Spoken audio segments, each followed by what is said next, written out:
Hello dear children, welcome back to chemistry class.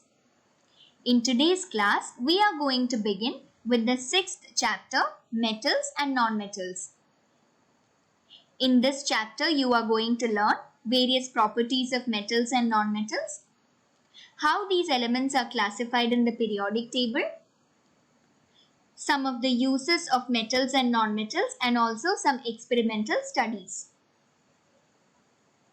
Out of the total 118 elements that are found in the periodic table, approximately 95 of the elements are metals.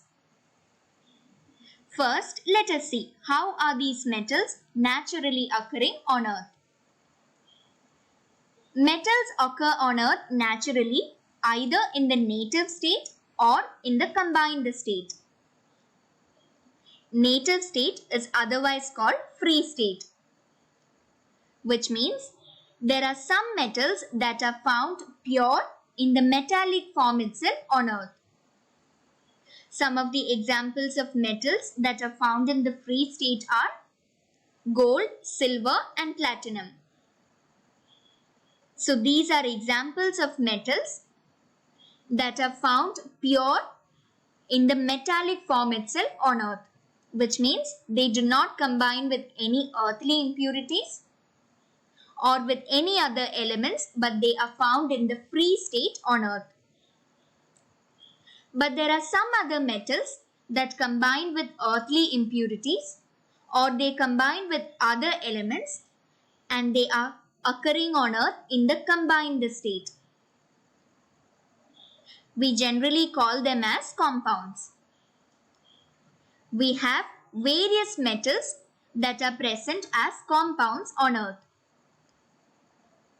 So such compounds of various metals that are found in nature along with earthly impurities are called minerals.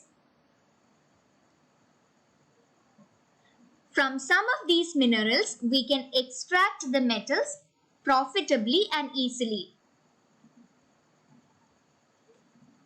So such naturally occurring minerals from which we can extract the metals profitably and easily are called ores. So there are only some minerals from which we can extract the metals efficiently.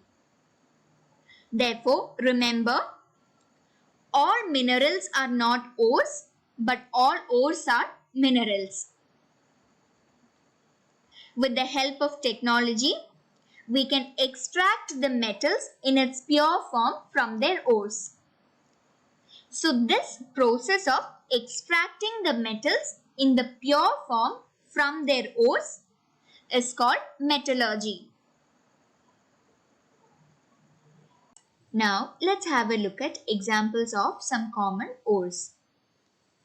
As you see here, zinc blende, bauxite and hematite are some common examples of ores. So from zinc blende, the metal zinc can be extracted.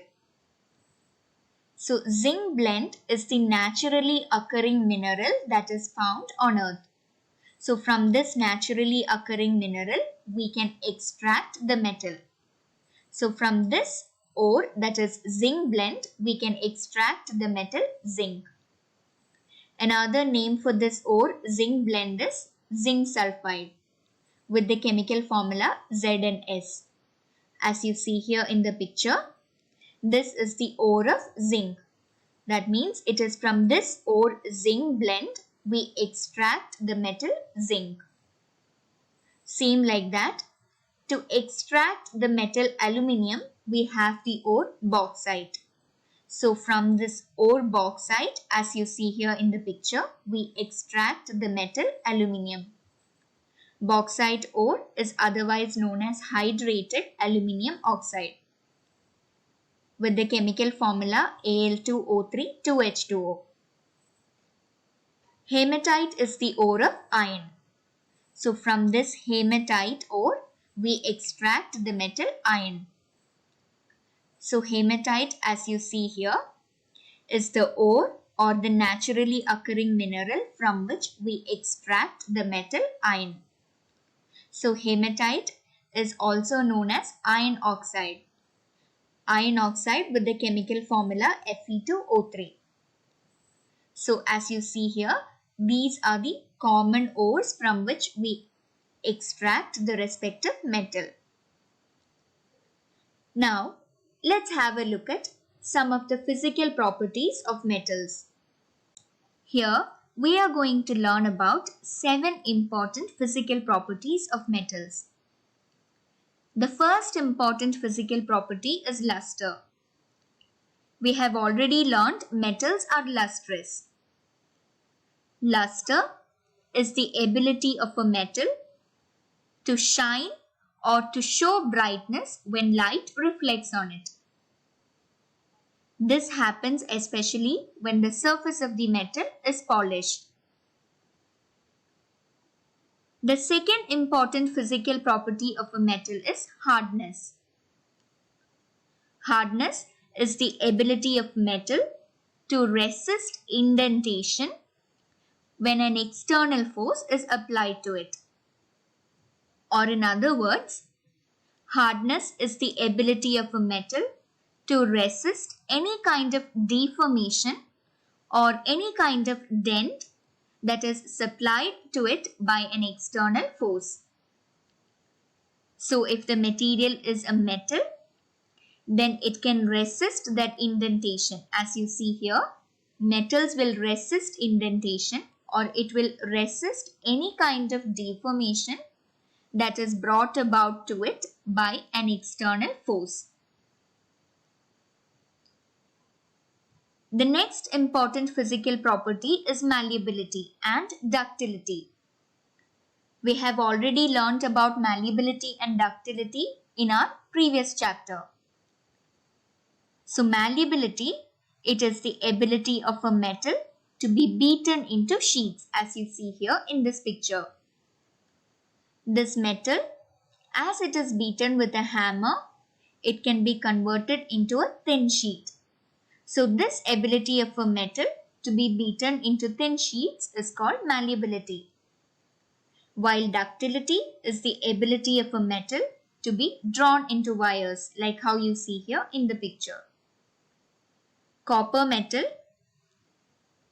it is converted into copper wire, which means here we are converting the metal into the form of a wire. So this ability of a metal to be drawn into wires is called ductility. The next important physical property of metal is tensile strength. Tensile strength is the ability of a metal to withstand a stretch or pull without breaking, especially when it is in the form of a wire.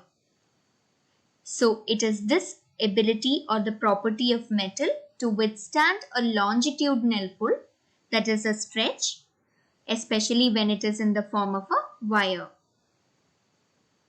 The next physical property is sonority. So sonority is the ability of a metal to produce a resonating sound when it is struck. We all know what kind of sound it gives when we strike a bell.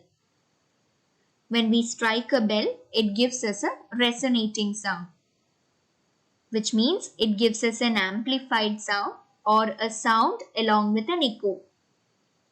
And it also resounds in our ears, isn't it? Yes, so it is this ability of a metal to produce a resonating sound when it is struck is called sonority. The last physical property is conductivity. Conductivity is the ability of a metal to conduct heat and electricity. We have already learned metals are good conductors of heat and electricity. So conductivity is the ability of a metal to conduct heat and to transmit electricity through unit area in unit time. So it is this ability we call as conductivity. So now we have learned 7 important physical properties. So these physical properties are luster, hardness, malleability, ductility, tensile strength, sonority, and conductivity.